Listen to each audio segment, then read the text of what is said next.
What's up there, friends? I got a lot on my mind.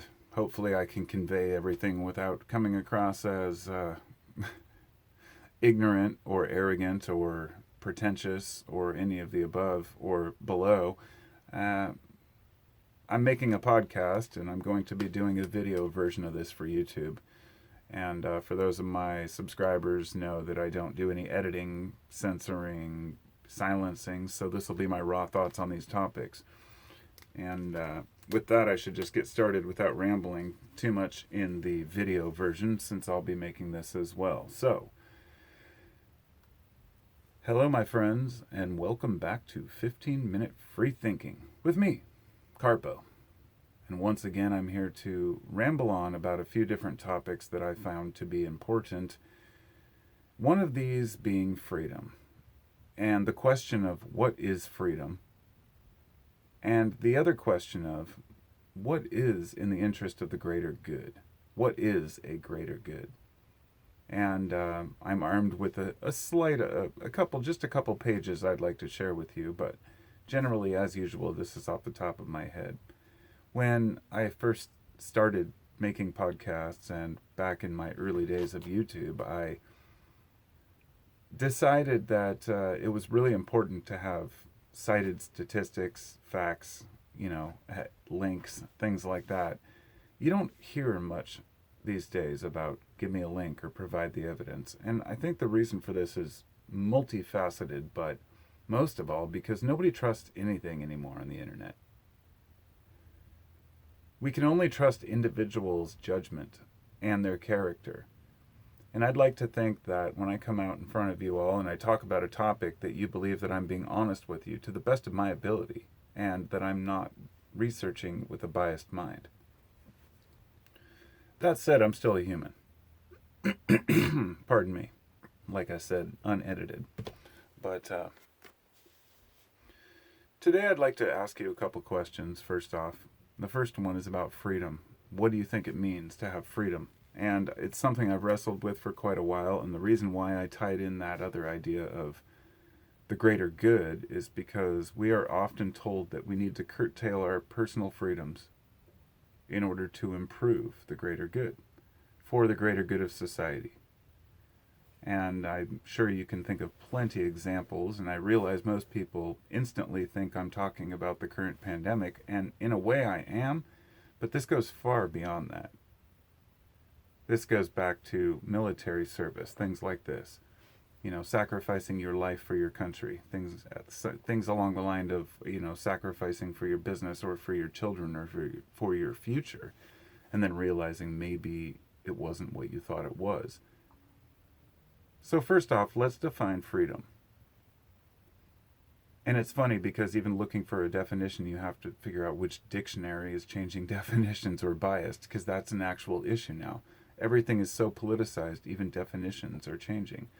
But the dictionary here from the Oxford Languages Dictionary, freedom, noun, the power or right to act, speak, or think as one wants without hindrance or restraint. The power or right to act, speak, or think as one wants without hindrance or restraint. Now you think about that for a minute. Can anyone really act without any hindrance or restraint the way they want? This fully depends on the person, the individual. What kind of character do they have? Who are they? If you're a mass murderer or serial killer, you're going to have a completely different motive than somebody who just is a family man, just wants to live their life. The similar definitions would be the absence of subjection to foreign domination or despotic government. Now, I thought that was perfect to add on, because the idea of not being subjected to a foreign government is something that the United States would never even understand. You have NBA stars and Hollywood not just catering their movies to Chinese audiences, but apologizing to the Chinese government for any remarks they might have made about Taiwan, or how dare you talk about Hong Kong. It's because it's all about the money. It's not about true freedom. True freedom is to say what you mean and fucking mean it. It doesn't mean you're always right, but you know when you're wrong. And so when Hollywood and the government bows down to Chinese, censorship like we do, American companies go over there, we're basically just buying into that bullshit. And it's a true loss of freedom. The final definition here is the state of not being imprisoned or enslaved, and that one is subjective. But to reiterate here, my point being that a lot of the larger organizations, they are basically slaves to their shareholders, slaves to other countries like China, and therefore they aren't free. But the individual is the only one that can be free. Now, before I continue, I'd like to read this article from the Scientific American for you. This was called this was written a few years back, so before COVID, before any of this happened. It says, does the philosophy of the greatest good for the greatest number have any merit? And I hopefully will get through this relatively quickly. It's not too long. It says, would you cut off your own leg if it was the only way to save another person's life?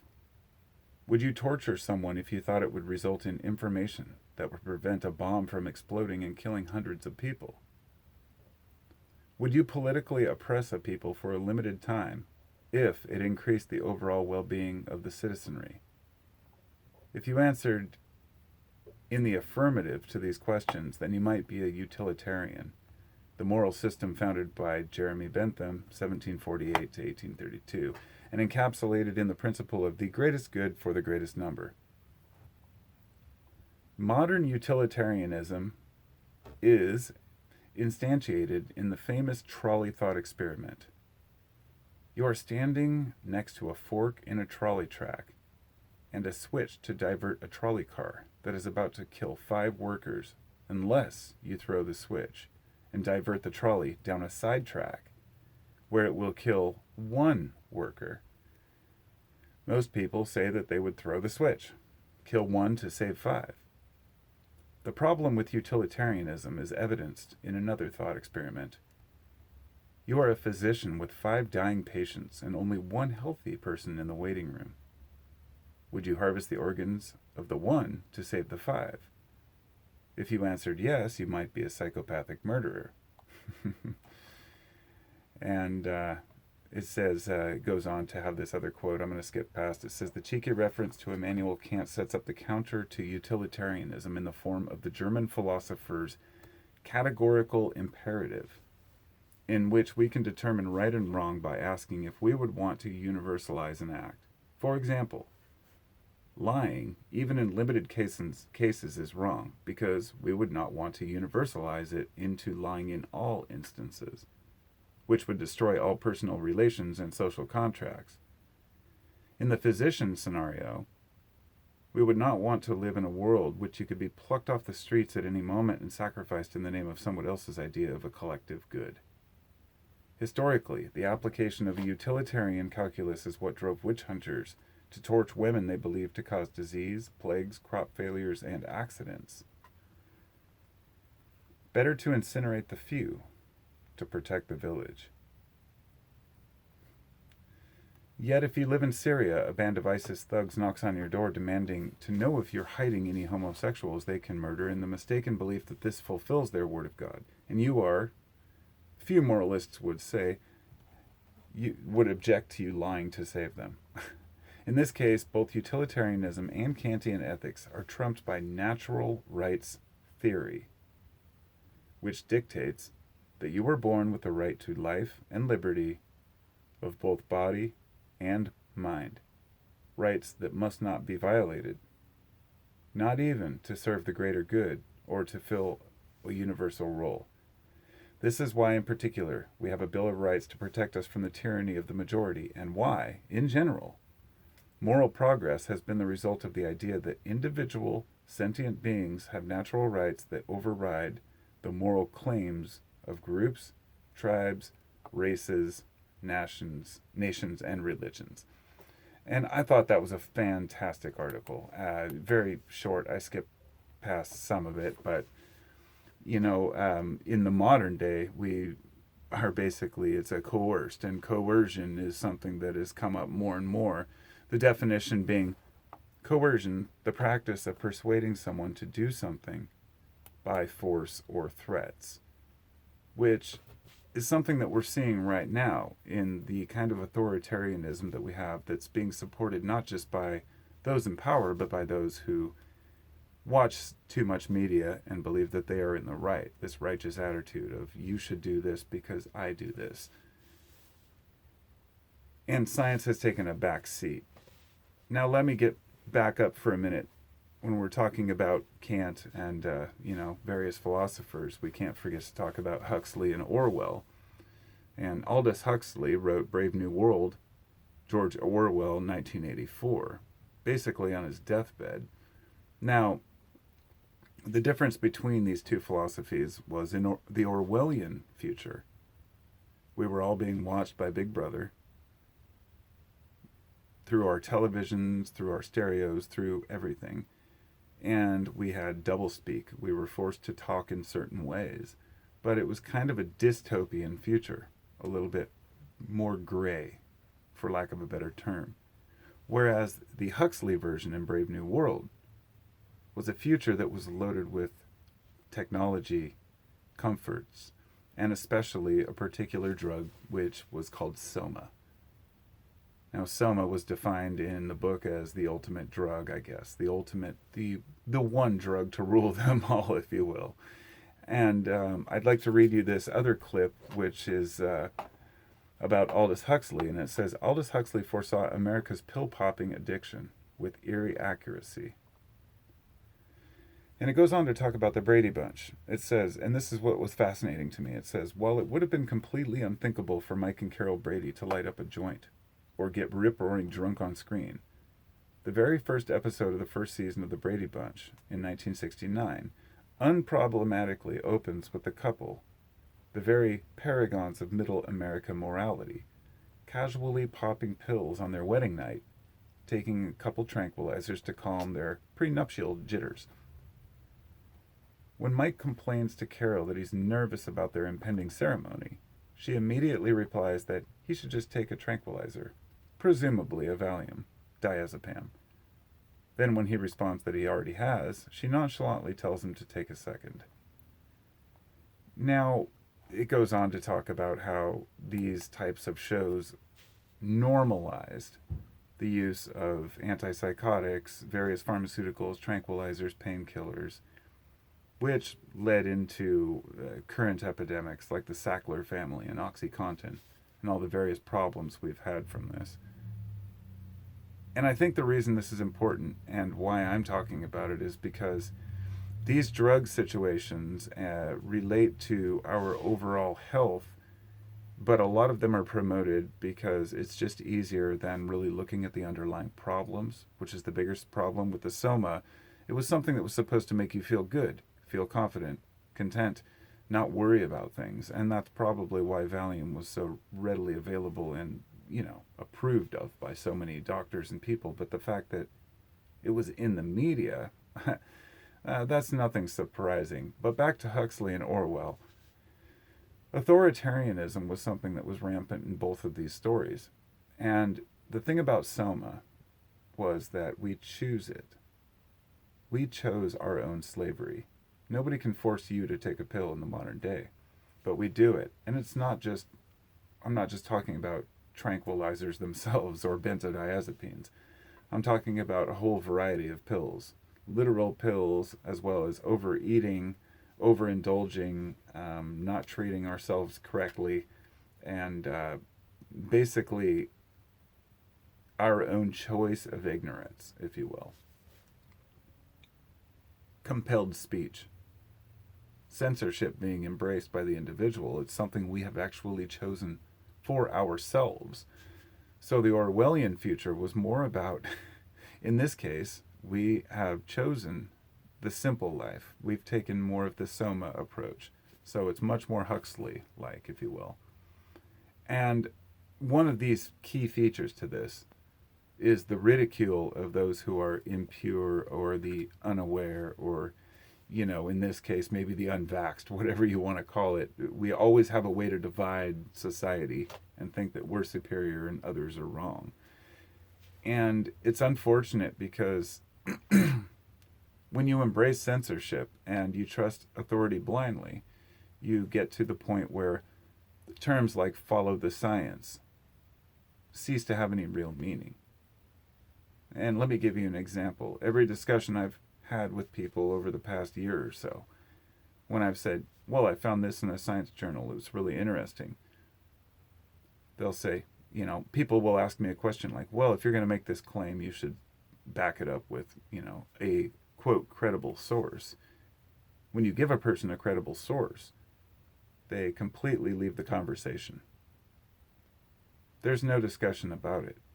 It's not even, I'll rethink this. People are so dug in and afraid to change their minds on anything that follow the science really just means listen to some, quote, expert tell you what's true. And this happens in all phases of life, not just in pharmaceuticals, but also in, any different government agency that says this is the best way to run a city. And people are starting to question, finally, whether the people in charge are really even paying attention the way they should be. And I've never believed they have been. I've always been, I guess, a closet anarchist, but not in the sense that I want people to understand it's not the type of anarchist that you might think of when you think of anarchy. And this is a self-governing kind of strategy because we have got so large now that we're not properly being taken care of by the authorities that we pay to do their jobs. So, to bring it back to the science, like when I said, where's the science? Nobody's talking about things, for example, in the current epidemic. I don't hear anyone talking about health or weight or any of these other factors as being a central key issue to talk about because of that fear, that compelled speech, that fear, which a couple of years ago I didn't realize it was this bad, and I'll admit it has become much worse. An example is this article right here, and for those who are mainstream media followers, it's on CNBC. CDC studies finds that about 78% of people hospitalized for COVID were overweight or obese. 78%.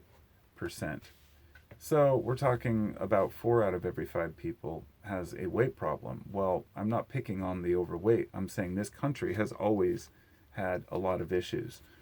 And in recent years, because of the fact that other issues with health have been covered up, things like fast food dangers, the dangers of too much sugar, by these large, huge multinational corporations that make the sugar, they're basically like cartels. This is why you don't hear people talking about prevention. You hear them just talking about pills and cures. Nobody's talking about vitamin D or basic health or exercise. Prevention, we were always taught growing up, an ounce of prevention is worth a pound of cure. I don't see that happening right now. And when somebody has a dissenting opinion, the science is silenced. And when that happens, there's a huge problem because there's a disconnect in what people have available as information, because some of it is deemed as misinformation. And believe me, I'm a lover of herbs. I've been selling herbs for years online. I have a vast interest in various mushrooms and medicinal plants and herbs. And I've seen how the market around me is cringeworthy. They will market it as everything, a cure-all. CBD is a perfect example. People saying it cures this, it cures that. It's like, no, that's bullshit. It's a carrot on a stick. You never get there. Everybody wants to tell you that your health is just going to be better if you do this, if you do this, if you do this. Keep trying. We'll get back to normal. 2 weeks to stop the spread. It all starts with language. There's a quote that I came across the other day. Great civilizations are not murdered. They take their own lives. It was from Arnold Toynbee, and I thought about how we are destroying ourselves somewhat from the inside by our division over issues as silly as, oh, are you protected? Do you have a shot? As if really that's the main issue that we need to be divided on right now. And you'll notice it's a pattern. This has been going on for a long time. I know very intelligent people around me, friends, family, strangers I've met. You can only really know those you know, but that have been completely bought into it, hook, line, and sinker, one side or the other of the discussion, without just saying, what's the new information? What is coming out now? What is the new science? As if once I've been told something, that's just what's true. It's the same kind of attitude, that people had during, the Sackler crisis. Everybody knew that this was an issue, but it was being ignored because there's too much money involved. And none of it is new. Lies are the default. It's what humans do. I hate to say that, but nobody trusts anyone anymore. And because of that, we have a few choices we can make. We can either start to trust each other again or keep going down our own roads and end up who knows where. You think about it, if you I know those who want to believe authority and trust authority on what's going on right now, for example, with the pandemic. Think back to what authority was telling you about smoking dangers back in the 60s. No, you saw commercials. More doctors smoke Camels. Think about the pollution deaths from various carcinogenic compounds through military bases or fossil fuel industries, production plants that hid the dangers, or the discussions about climate change that Exxon and Shell had back in the 60s and 70s, where they admitted that they knew this was going to be a problem, but they didn't do anything to mitigate it. People have been continuously lied to. Deforestation, fishing, overfishing, tax cuts for the rich. This idea of a trickle-down economy that still to this day people believe in. I hear people tell me that. Say, why do you give tax, cuts to the rich? Like in 2008, why do we give money to the banks instead of the people? And now, why does most of the money from the relief funds go to these huge corporations? They say, because if they go out of business, we all get screwed. But that's not true either. This is being shown right now. People are changing the way that they do things and the way they think. And that's why, overall, this whole situation right now that's going on, it's beautiful. Because people are waking up to the reality that things are not what they thought they were. This old routine and structure, it's falling apart for people. And I'm glad, because they don't question authority. We've been gaslighting real science lately. Not gaslighting, others. It's like the real science has been considered the conspiracy theory, the bullshit, I have several pages I've looked up trying to look at data about what's going on in the world right now, and it does not jive with anything that I'm being told by any media sources. And I'm not just talking mainstream. I'm saying left or right or alternative media. They're cherry-picking stories that make money. And to me, that means we all have to do our own work. And that's what I mean about a good thing. This will change the way that we do things, I hope, as individuals. But we do have a lot of trust in our institutions. And my question would be this. Why? I want people to really ask themselves when they say things like, well, I trust my local health authority. Well, who do they trust? Or I trust my boss, or I trust my company. Well, who do they trust? What studies did they look at? What statistics?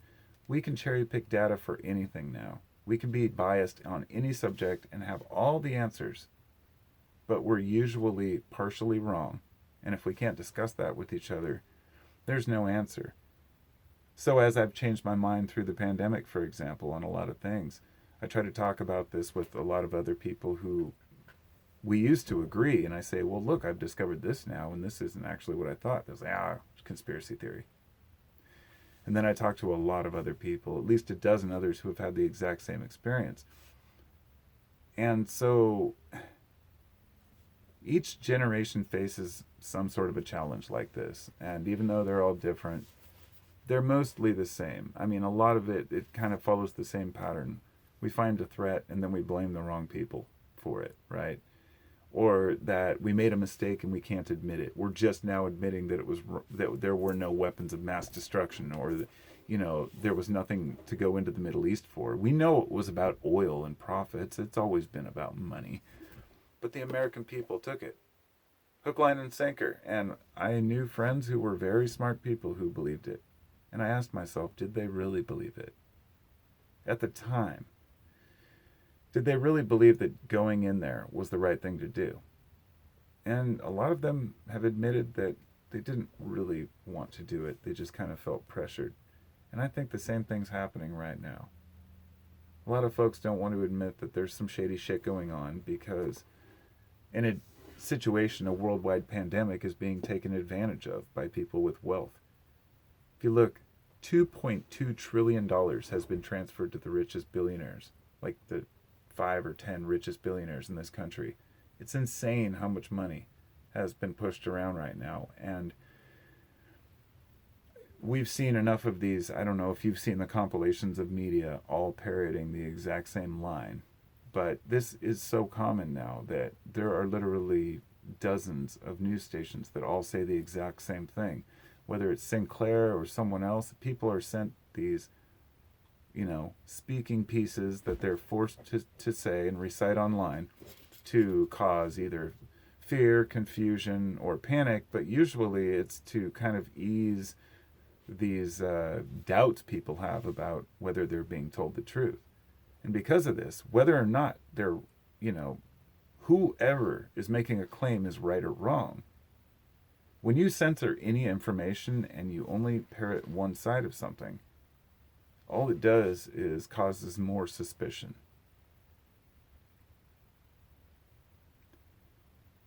We do have a choice, but we chose the Soma.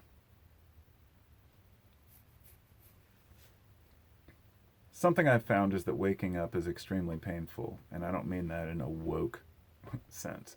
I mean truly waking up to the reality that life is much more complicated than we'd like to think it is. That people's ideas aren't just based on ignorance all the time, that whether you're politically left or right or religious or non-religious, none of that shit matters when you get right down to the core of being a human. When you watch the media, they take rage and anger and they turn us against each other. It's just a profit motive. That's why. I know some people want to tie it to a larger conspiracy, and maybe that's true too. And when folks talk about something like a new world order, of course I don't buy into that. You know why? Because I know that billionaires are too fucking greedy to get together in a big enough numbers. What it is several smaller groups that all just kind of nod and agree that, yeah, we're going to play this game on a different level with different rules that will only apply to us. And people have allowed it to happen with the illusion that they can become that person. They can become the next Trump, or they can become the next, Berkshire Hathaway. It's the American way, at least what we've been taught. But if you give people a narrative, a good narrative that keeps them divided, and you continue to feed the fire, you can watch them destroy and distract one another for years to come without ever looking at the real problems. And that's why it's so frustrating to be fucking stuck in the middle, thinking about these problems and thinking, I can agree with most people on one thing or another, but just because I disagree on something else, don't get pissed about it. Don't be a fucking douchebag. Let's let politics aside from who we are. Don't be the idea. The idea is over here. You're in here. Be yourself. Don't attach yourself to ideas, because freedom is the main tenet of existence. The factual main tenet of existence. It is the root. And if we're not talking about the truth of why, not only what things are happening, but why they're happening, what new science has been discovered, what doctors are saying, what scientists are saying. These are things that we've always respected. Doctors right now are afraid to speak out because there's a control grid. And no, hear me out. It's not a conspiracy here. It's in my own head, it's a control grid. There's information, science, and media, and government. The government will parrot whatever the science says or make the science say what they want, but we've always had distrust in our government. But we want our institutions to be honest. We know the media went sour a long time ago. So it comes down to science and technology. And we are being not only silenced by the technological overlords, if you will, but the doctors themselves are afraid to speak out because they're losing their jobs. We just lost 3,000 nurses in Washington state because they don't want to comply with mandates. We lost a third of the search and rescue at the fire department across the river, a third of their force. I mean, whatever your policies and politics are regarding vaccines or anything else, losing that many people in our healthcare system should make us maybe rethink what we're doing. But doctors are afraid to speak out on anything about this because they don't want to be caught in the middle, and there's nothing to gain for them. Now, a few have, and some of them have taken it too far. We have these, moron doctors who, yeah, I've got a doctorate, so I'm going to go on YouTube and make a bunch of bold claims that have no fact. There are those guys out there, but even with the legitimate doctors, and I'm not going to name any, but there's a few of them, they are several of them on YouTube. Dissent has not been accepted, but the subscriber count, the comments, the discussions, the intelligent, thoughtful discussions by other doctors in the comment sections tell you everything you need to know. That there are thoughtful people out there that just don't know what to say or how to talk about it regarding all the issues that we have going on right now, but especially the pandemic. They become outcasts, pariah for even speaking up. Punished by censorship, losing your job, losing your livelihood. That is a big issue for people. If you're willing to give up your career for what you value to be your own freedom, I think that that's commendable. I really do. There's a refusal to acknowledge the kind of anxiety, trauma, and issues that we've all had over the last couple of years. And I think that that's coming around. I think that finally we've seen, I've talked about this before, overdose rates were up to like 70,000 a couple of years ago. Last year, I think they hit like 85,000. This year, they've already hit 100,000 overdoses. People are depressed. They're sad. They don't know what to think or what to do. There's more division than ever. Our mental health is so much more important than we give credit for. We know that people can kill themselves through heartbreak, things like that. And, at the beginning of the pandemic, I said, well, toughen up, tough shit. We have a dangerous situation out here. But now, it's over. People are going to do what they're going to do. The fatigue has come on. It's been 2 years of dealing with this. And so to kind of ridicule people for wanting to just get back to their lives, even if we're still following the precautions, it's just ludicrous. And it makes me kind of wonder, how easy really is it to change people's minds? The basis of science is challenged.